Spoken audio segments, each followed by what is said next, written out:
Hi, my name is Anise Althea. I am the founder and organizer for Love Story Dating. We are a community for singles 40 and over. We have in-person events and online events, and this is year 5 of these events. And this year, our big event is the Secret Wildcard, a Masquerade Affair, September 19th at the Black Iris Social Club here in Richmond, Virginia. This event is for 21 and over, and you can be in a relationship or single.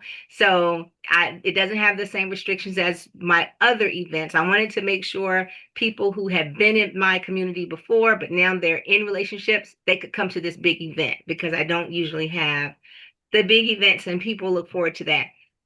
And today I have with me NeSha, who is our Master of Ceremonies. She is the beautiful, gorgeous, glorious, magnificent person who is going to facilitate the Secret Wildcard game. And that is the game that's going to help us connect with each other so it doesn't just feel like one huge party, but it feels like that close connection that we do at our events. So today we're talking to NeSha so we get to know her a little better and we find out more about her involvement in our event. So, hello, NeSha. How are you? Hi, I'm doing amazing. Thank you so much for inviting me. I'm so excited for the event. I cannot wait to connect and meet with all the people and just have intimate conversations and kind of catch a vibe. So I'm really excited and honored to be the master ceremony. Oh, fantastic! And I love your background. It is Oh, thank it's you. so alive, like I you. thought it would be perfect. So let's find out more about you. I know you are an artist, and I Mhm. see a lot of your posts and some of your artistry. Can you share more about that with us?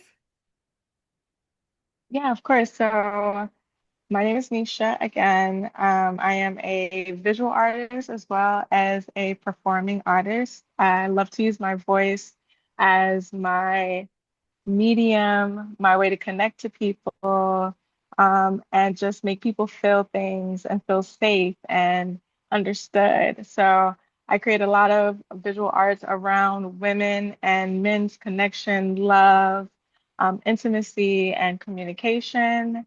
And yeah, so that's part of my daily practice. Um, it has been something very dear to my heart of how people connect to each other, how we come close and we share like our most intimate, things about ourselves with other people.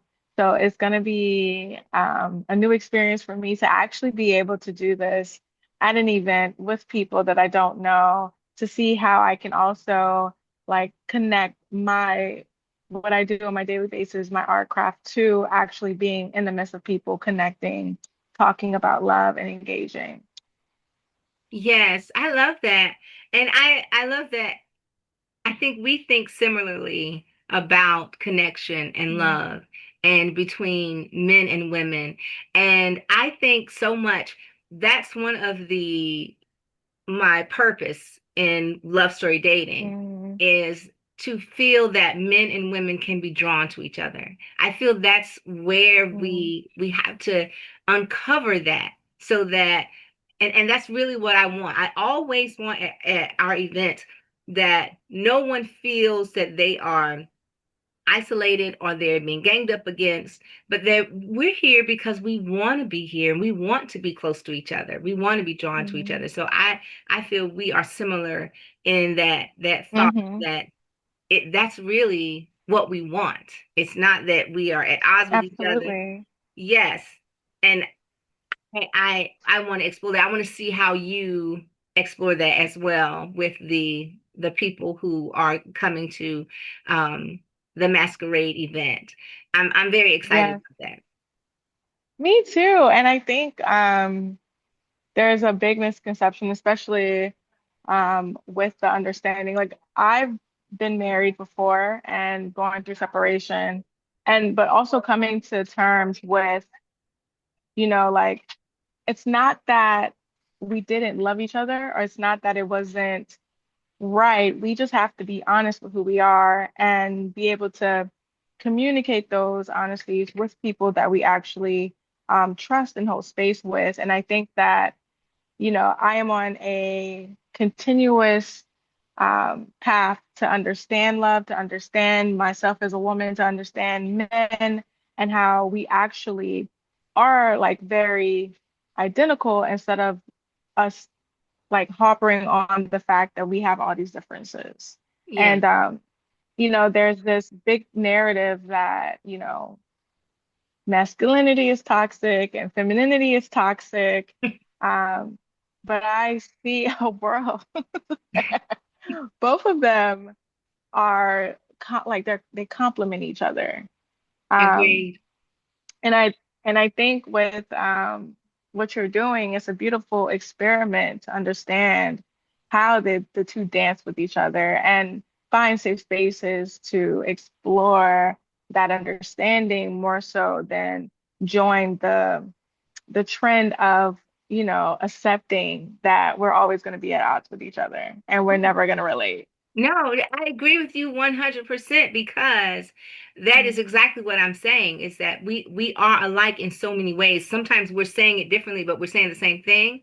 But the way that we're Mm, different is what draws us together. It's like any magnetic field. It's the opposites that are drawn to each other, not just they come together, but if you have magnets that are the opposing um, poles, they snap together. They're drawn to each other, absolutely. and I feel that that's we're always talking about the attraction between men and women, but it's more than that because even when you're not Mm, attracted, you still are drawn to the opposite. hmm And many times I see that, especially at my events where someone might say, well, I didn't see anyone I was attracted to. But they had that conversation, a social conversation, and you can just see hmm people when they open up and they're honest, like what you were saying, how they are drawn to each other. It's almost like I like being able to stand back and watch it because it Mm. really is there. And so Ah, I know it's that that is the trend that people are saying we're so different and we're at odds. You got to figure out how to trick them and you got to figure out how to mhm, get her. And no, no, it's a it's magical thing. It's so like people don't understand the magic behind communication. And so for me, like I am not a person who's naturally attracted to people. Like I will live my life walking past people and never knowing that they even exist until I have a conversation. mhm. And when you have a conversation that connects and you feel like that person like understands you on a soul level very deep, that level of attraction, like how that happens is far more powerful than just what you see with your eyes. I And agree. I think like with the event that's happening, we're going to be able to really see and understand that very, like the power of communication, the power of conversation, and how you can really fall in love with just a conversation. You're right. I agree. I agree. And I think that that's the depth that we all have. And most Yeah. people don't want to experience that or explore that because it is a buzzword. It's a current trendy buzzword, but the survival mode of Mm, relationships that you're just trying to get what you need out of it. And when mm, you are more fulfilled and you're thinking about relationships as something other than that survival mode, let me get what I need, then you do see that having that conversation, that understanding, that's the real connection that we're looking for. That's so satisfying. Now, mm, I'm not negating the import of attraction. I'm just saying that hmm it's so much deeper and all of us really want that. We all want Absolutely. that depth of Absolutely. appreciation in Yes. people. Yeah. It can be scary though, because now you have to lean on that person's word fully. Um, so I think that that is the thing. It's just like if we are just talking about physical attraction, right? Like there's Hmm. no action that needs to take place. Like you are what you are, and I am attracted to what you are as you are. But if I'm attracted to the things that you say, then I have to put my full trust in what you're saying is honest. And a lot of us have these trust issues with, believing in what people are saying to us because of our past traumas and things of that nature. So when you fall in love with communication, you have to fully be ready to trust what's going to happen next. And I think that that could be the most scariest part when you allow your mind to fall in love with the person that is speaking to you. And how do you think a person gets beyond that? How do you think they rebuild that trust or the ability to trust? Mm. I mean, I think it's different for everyone, but I feel like you still have to believe that love is real in order for you to, muster up the energy to even, enter into that realm of that type of connection. Because at any moment it could let you down at any moment True. because you're surpassing a level of attraction and you're making it more about the communication. And I think that that is probably that is scary. Okay? Like, have you ever fallen in love with somebody off of a conversation? What? That is one of the most scariest things ever. It is. It's scary But to be vulnerable. It is. yes, yes, the vulnerability. That's real vulnerability. Um, and I think it's things that we do, like you said, we do tend to shy away from for some reason. Yeah. Hmm. And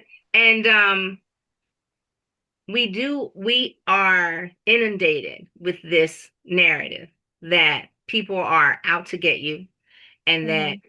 no one is really interested in you. He's not that into you.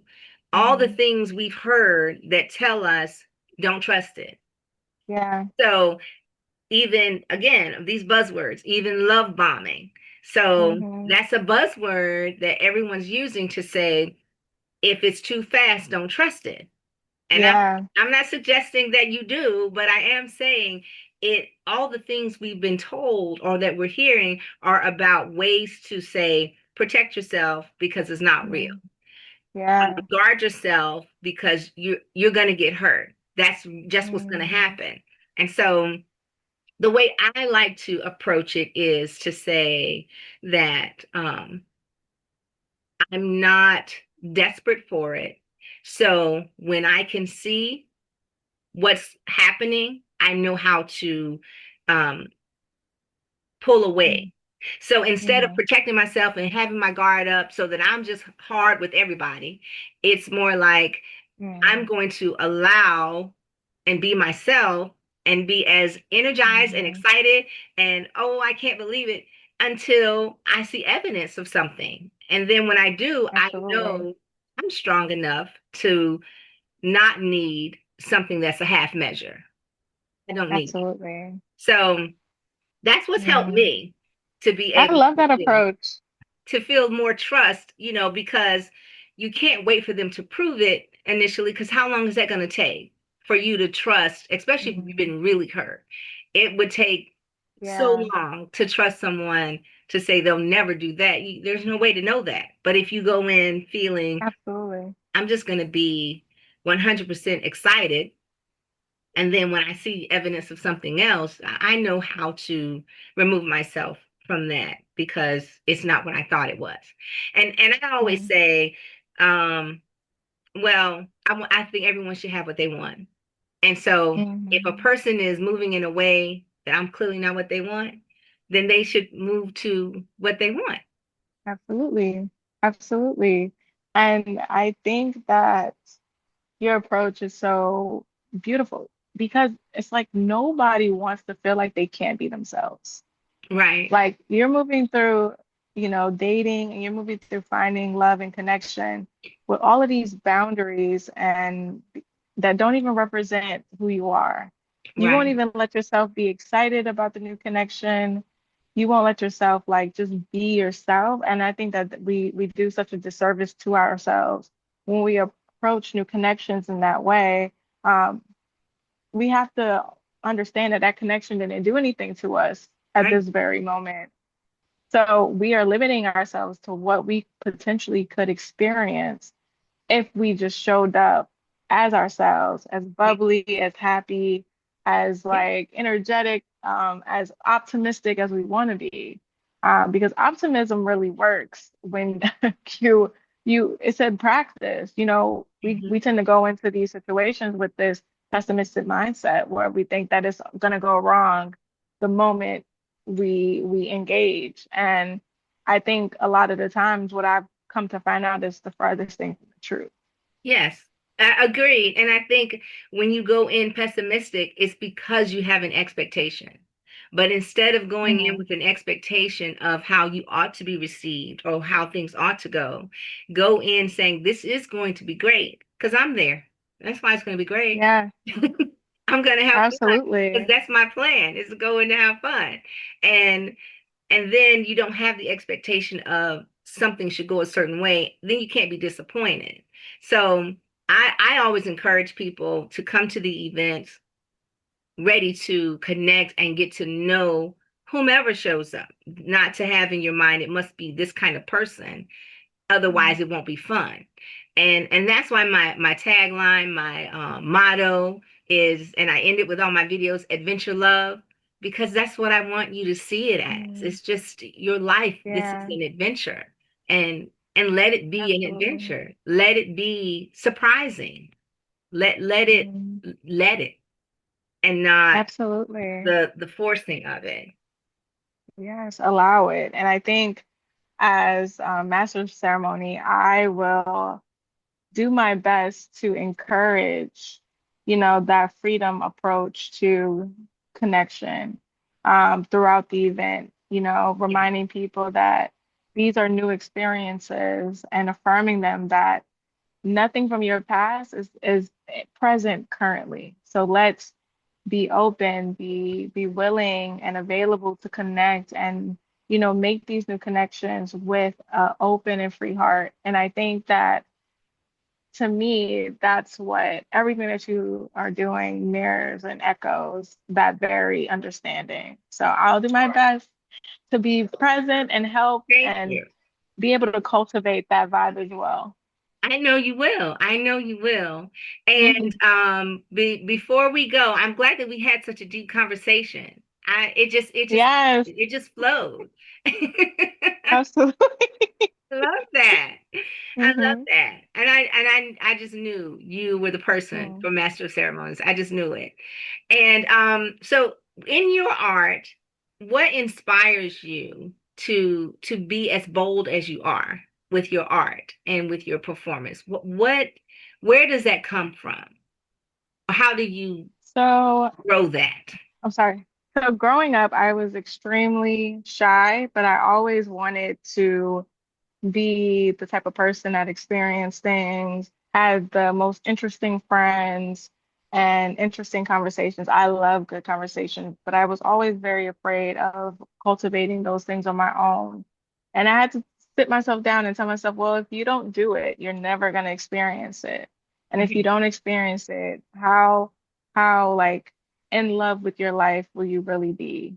So I decided to put myself in the most like awkward, uncomfortable situations because I knew that that's the life that I wanted to create and the life that I wanted to live. And I was raised in a very like I don't say strict, but religious household that I wasn't really able to really find myself until I entered into college where I was able to explore and meet different type of people and really engage with the version of myself I wanted to be. And through that, both my parents, they're still married. I was raised on this idea of love and this idea of relationship that didn't necessarily fit my ideal like preference. So I started to create work that mirrored the conversations that I was raised on, but also communicated what I envisioned for myself, what I fantasized about, or how I thought love should be, how I thought connection should happen. Um, and I did it scared and vulnerable as I possibly could be. But like all of my work is rooted in just my own journey through life and my own coming into myself, my journey of coming into myself. And I don't think that I go out expecting it to be bold, but I think me being as courageous as I am, it's a natural thing that appears in my work. Um, so that is pretty much like what, inspires me, just the communication between men and women and, how I've seen men and women kind of like cultivate relationships and grow from, the back in the day up until now, how that's evolved. And a lot of that inspires and like keeps me creating and just keeps me in wonder about like human connection. Yes. Yeah. I agree because similarly, I think that I like you, I understand that, feeling introverted or feeling like I can't communicate. And I think that's what makes both of us perfect for Mm, an environment like that. Because mm, although you can present as just this social butterfly, you know the other end of it. If you've never, because you were at the hmm. time not that social butterfly.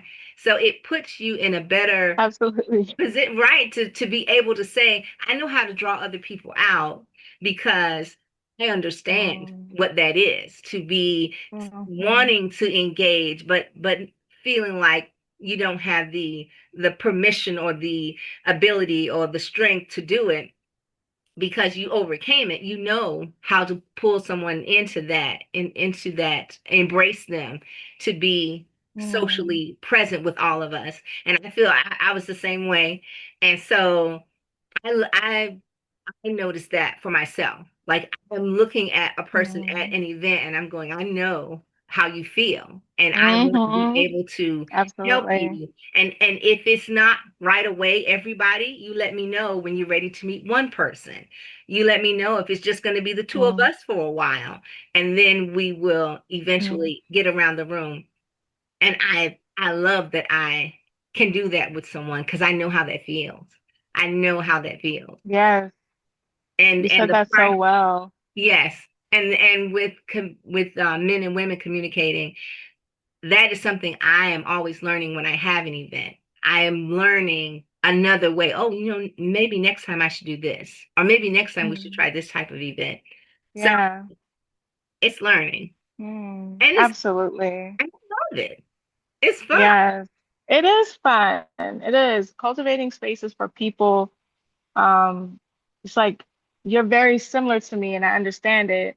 I was able to break out of that. Now let me bring you into what this feels like, Yeah. to also do the same thing. And yeah, that is a very unique and special talent, but it's also very like it's it's caring work. It's I don't know how the words to say it, but it is very near and dear to my heart to get people to realize and see what's truly inside of them that they're Mhm. scared to tap into.